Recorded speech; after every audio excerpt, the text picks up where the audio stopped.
James Stewart as the six-shooter.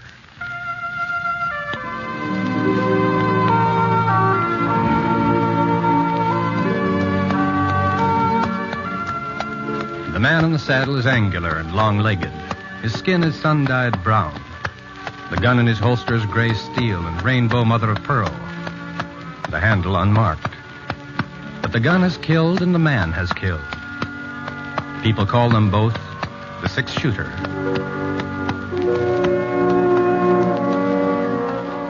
Presenting one of the screen's favorite stars, Mr. James Stewart as the six-shooter. Based on the timeless legend of Britt Ponsett, the Texas plainsman who brought single-handed justice to the Western Territories.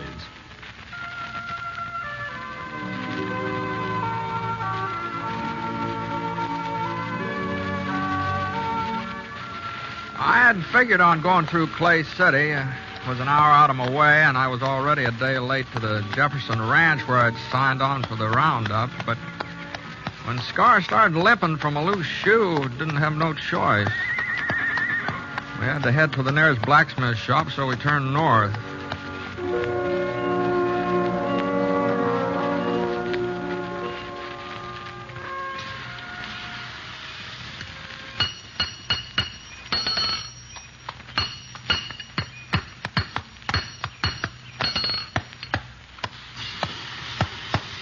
Howdy, mister. What's trouble? The horse losing a shoe. Well, let's have a look. All right, raise it up, fella. Come on, boy. It's split, mister. He needs a new one. Okay, boy. Can you take care of it? Oh, sure. Bring him over here. Hey, what happened to Red? Fella used to own this shop. Went to Nevada chasing silver. I bought him out. Yeah, you don't look very much like a blacksmith, huh? Oh, I'm stronger than I look. Heavier, too. What do you think I weigh, mister? Oh, I don't know. Go on. Take a guess. 120? 30? Well, no more than that. You a betting man, mister? Well, sometimes. Well, I say I weigh over 130. If I don't, you get the new shoe for nothing. If I do, you pay me double. What do you say? You got a set of scale? Don't need no scales. What do you say, mister? Is it a bet? Well, don't seem to be no way of proving it. All you got to do is lift me up.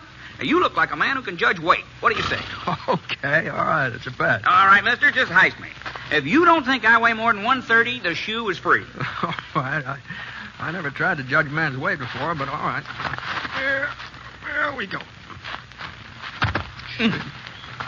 Well? Oh, I'll be dogged. I'm packed solid, mister. Real solid. You're packed tighter than a steer. You must weigh 150 pounds. Yeah, you see? What did I tell you? 158. The horseshoe's going to cost you money, mister, but you ain't the only one. Ever since I bought the shop, there ain't been a stranger come through Clay City but what he paid double for his first horseshoe. You ain't sore, mister? No, that was a fair bet. Sure it was. I told you I was heavier than I look. That's what folks call me, Heavy Norden. My real name's George, but everybody calls me Heavy. What's your name, mister? Ponsett. Britt Ponsett. Fella they call the six-shooter? Well, doggone it. I've heard about you, mister. I've sure heard about you. Oh, would have recognized you if I'd have noticed your gun. Sure is fancy, ain't it? Hey, do you mind showing it to me? No. Here, catch. Hey, real fancy. Just like Sheriff Schofield said. He says he's seen you fire 6 shots with it while Whitey Jackson was getting off his first bullet, that time down at Eagle. Well, the sheriff kind of likes to build up a story. Oh, he swears it's the truth. Here's your gun, Mr. Ponsett. Thanks. Sure. You was mighty quick in getting into Clay City. How'd you hear about it so fast? Well, to hear about what? The holdup at the Fargo station last night. Ain't that why you come? Nope. No. I was headed past town. I turned off because Scar got that loose shoe. Well, now, ain't that a coincidence? Fellow holds up the Fargo office, kills one man, maybe 2, gets away with $5,000, and 12 hours later, you ride into town. Well, they got any idea who did it?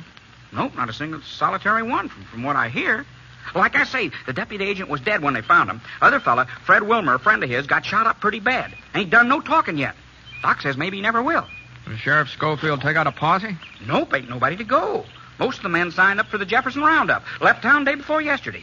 Here, the Jefferson Ranch is paying good money this year. Yeah. You seen the sheriff this morning? No, not lately. Might be over to his office. I think I'll walk down that way while you're fixing up Scar. Sure, Mr. Ponset. That's a darn good idea. Sheriff Schofield will be real glad to see you.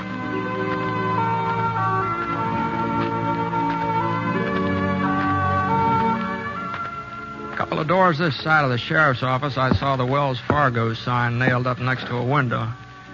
The place wasn't locked, so I went inside. One of the sheriffs was upset, and there was some damp stains on the floor. The cast iron safe against the wall was standing wide open, so I kicked it shut. Went out in the back stoop. There was some more blood on the steps, and then just red mud. Right at the edge, I saw the hoof prints. They trailed off along the side of the creek. Whoever made them headed west. The horse had been wearing one shoe different from the other three. A sharp rock must have cut into it sometime or other. Not enough to split it, you understand, just enough so that the print left a jagged line, like fancy handwriting.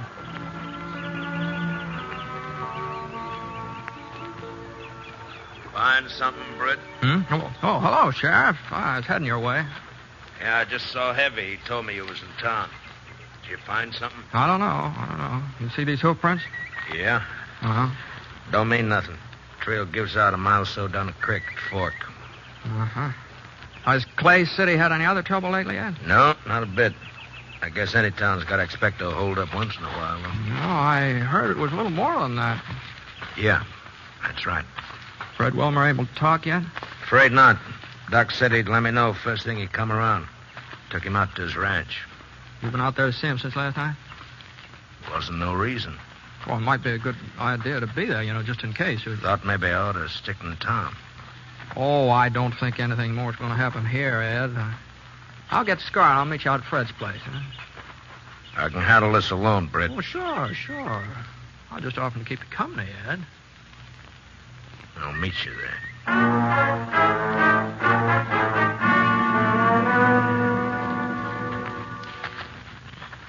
He's all fixed up, Mr. Ponset. Tied him up around the side so he'd be in the shade. Thanks, Heavy. Thank you. Did you find Sheriff Schofield? I told him you was in town. Yeah. You figure out anything? Not so far. Oh, you will. Sheriff's a good man. Why, you and him together, you'll get whoever done it. No, maybe so. You're the only blacksmith round here, ain't you, Heavy? Only one for 40 miles. Uh-huh. You ever see a horse with a shoe that's got one jagged edge, left hind leg? A lot of shoes got jagged edges, Mr. Ponset. Yeah, well, I'll show you what I mean. I ain't much of an artist. Now, here, it kind of looks a little like this. Seems to me I seen a shoe like that just the other day. Oh, sure, I remember. Told him he ought to get a new one for it. Ben Schofield, that's who it was, just the other day. Ben? The sheriff's kid. You know him, don't you, Mr. Ponset? Oh, sure. I ain't seen Ben in a couple of years. Oh, you wouldn't recognize him if you did. He just sort of growed up overnight. Yeah, I guess he has.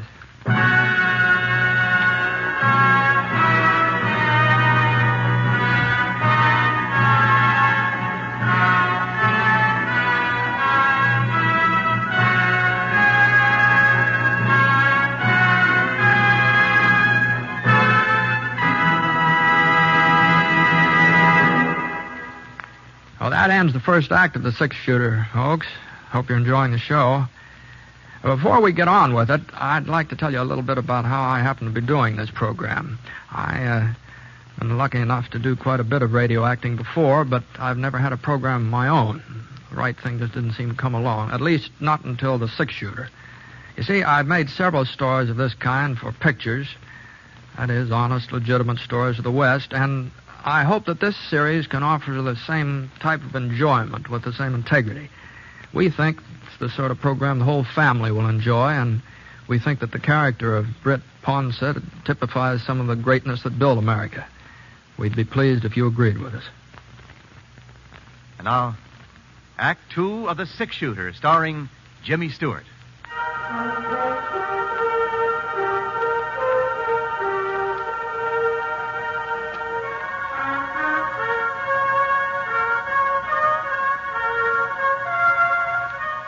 Sheriff Sheriff Schofield was sitting on Fred Wilmer's porch swing when I got there. The doc was inside with Fred, so I squatted down on the stoop and waited. About half an hour, the doc came out and told us we could go inside and see Fred.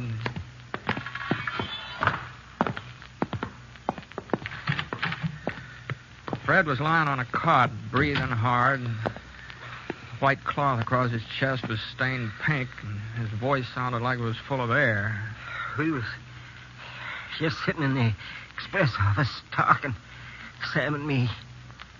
Didn't hear the back door open. Must have left it unlocked. Turned around, and there he was, holding his gun on us. Did you get a look at him, Fred? Handkerchief over his face, Sheriff. I couldn't see nothing. Just the gun.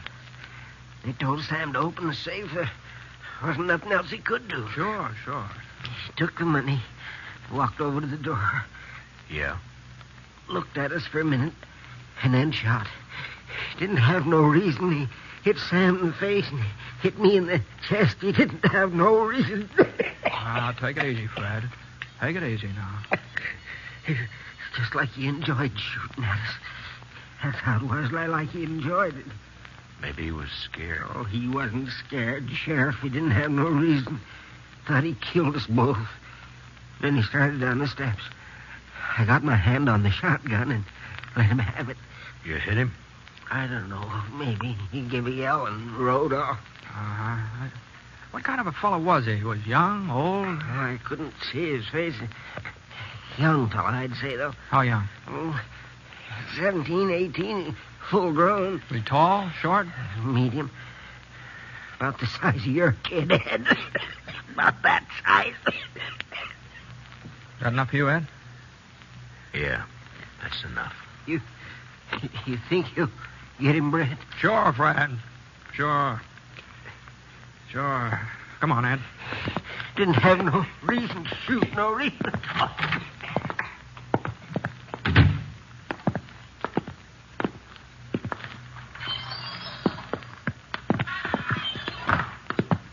Let's go, Ed. We're wasting our time, Brett. He's got a day's head start. He'd be 40 miles from here. Well, not if he's shot up. Now, you go on if you want to. Well, you're the sheriff. You've got to make the arrest. You ain't never been so particular before. Well, maybe not, but this time in particular. You coming? We don't even know where to start. Oh, I thought along the creek. That's as good a place as any other. It's a waste of time, Brett. Oh, we got time to waste. Come on, let's go.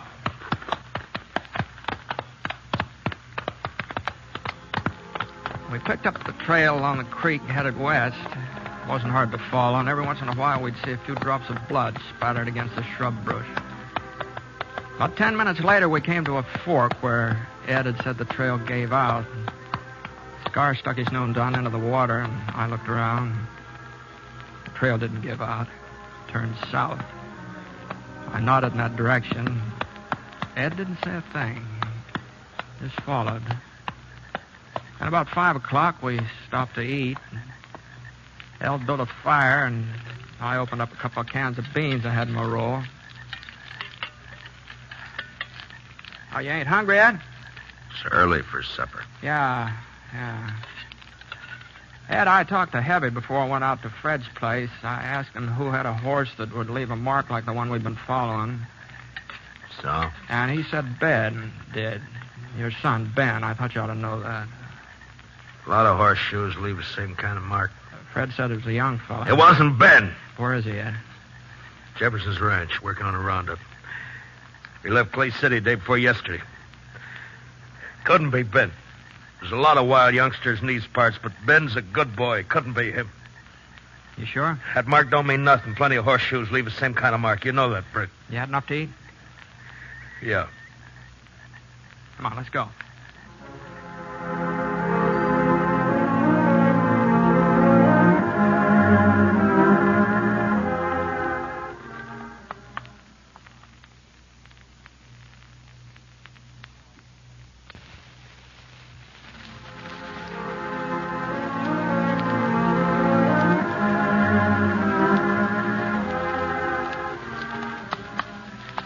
The moon came out, thin, yellow.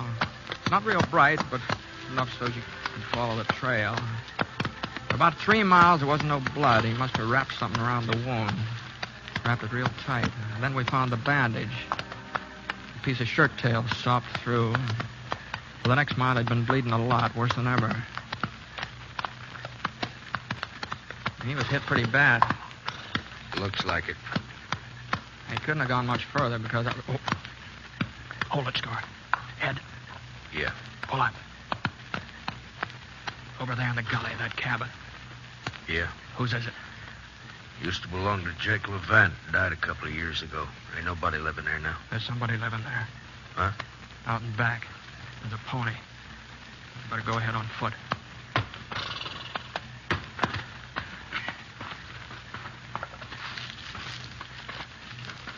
Britt, Yeah? we're gonna take him alive, ain't we? If we can. We gotta take him alive, Britt. It's Ben. I don't know, Britt. Not for sure. It could be Ben. It could be. Where's he been the last couple of days? I don't know that neither. Had an argument with him 2 nights ago. He needed some money. He'd been playing poker and lost a lot. Well, 5,000's a lot. I wouldn't give him none. He got mad, said he'd get it himself. And I hit him hard across the face. I hit him twice. He started to hit me back. Then he walked out of the house. I ain't seen him since. I wish he had hit me back. Now, we got to get across that clearing, Ed. Over to that clump of trees.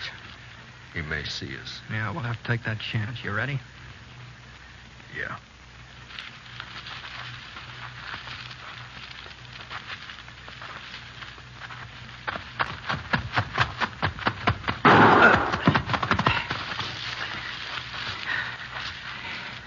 You all right? Sure. We'll stay in these trees for a couple of minutes. Okay. And then we'll rush him. Ain't gonna be easy to take him, Ed. Now that he's spotted us. You ain't gonna kill him, Britt. I ain't gonna let him kill me. It ain't his fault, Britt. It's mine. You know that ain't so. No, it's the truth. It's my fault. You didn't raise him to be a killer, Ed. Maybe I did, Britt.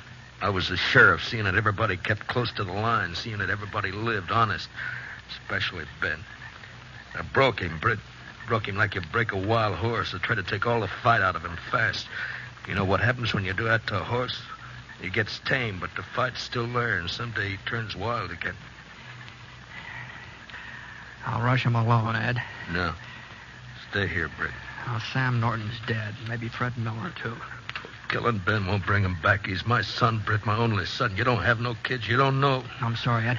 No, we're going back to town. Not without him. We're going back. Now, you can outdraw me, Britt, but I'll still have time to get a shot off. I'll try to get him alive, Ed. I'll try. No, don't turn your back on me, Britt. Don't be a fool. Don't make me do it, Britt. I wasn't being brave. I knew he wouldn't shoot. A man like Ed Schofield just don't change overnight. You can figure a man like Ed. That's what I thought, anyway. But I hadn't figured what would happen next.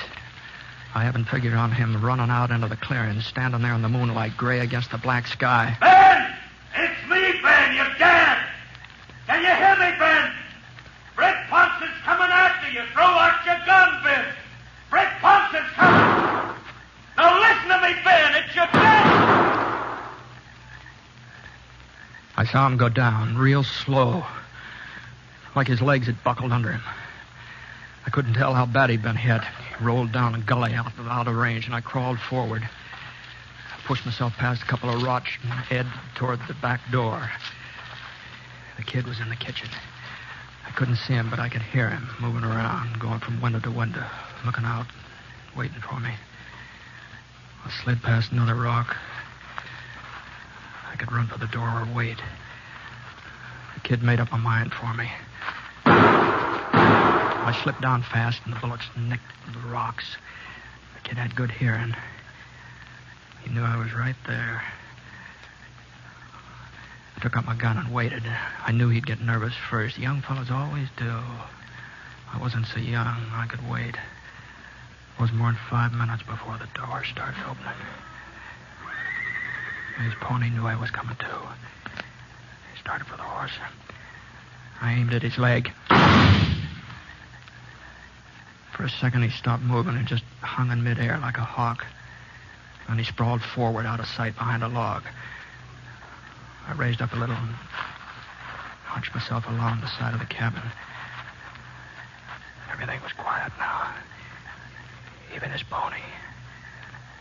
The moon went behind a thick cloud, and I came around the corner of the cabin.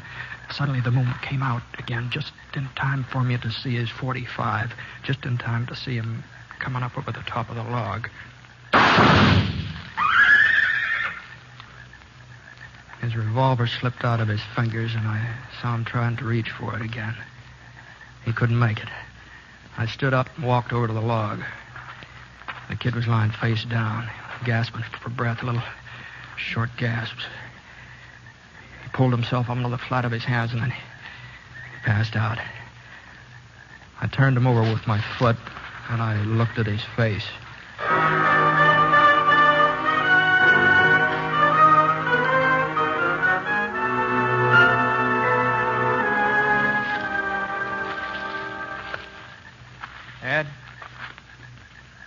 Ed? Over here. Where'd he get you? In the shoulder. I'm gonna be all right. Britt, is he... Did you have to... He ain't dead. Thanks. I guess he didn't hear me calling to him. He didn't know who I was. Ed. What? Ed, it ain't Ben. What? It ain't Ben, Ed. You sure, Britt? Yeah, this kid's got red hair. There ain't no reason to lie to me, Britt. I ain't shot up bad. I ain't lying. I knew it wasn't Ben while I was going up after him. I knew it. What are you talking about? Hey, just come to me. A man don't change overnight. Neither does a boy. If it ain't Ben... Lots of tough kids in these parts. You said so yourself. Where do you suppose Ben is? Where you said, Jefferson's Ranch, working in the roundup. They pay good. No. A boy don't change overnight, Ed. Huh. You able to ride back to town? Yeah, sure. I may have to take it a little slow. I'll get the kid. Britt. Yeah? You know something, Britt? I couldn't believe it was Ben neither. Not when he shot me. I just couldn't believe it. You know that, Britt? I know it, Ed. I know it.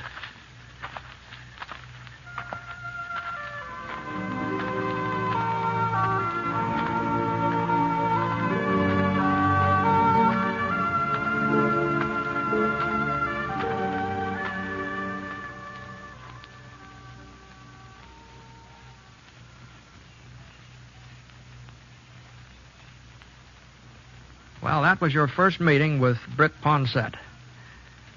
I hope you'd like to meet him again every week. And I also hope you'll try our product. It's something I use myself, and it's never let me down. I don't think it'd let you down either.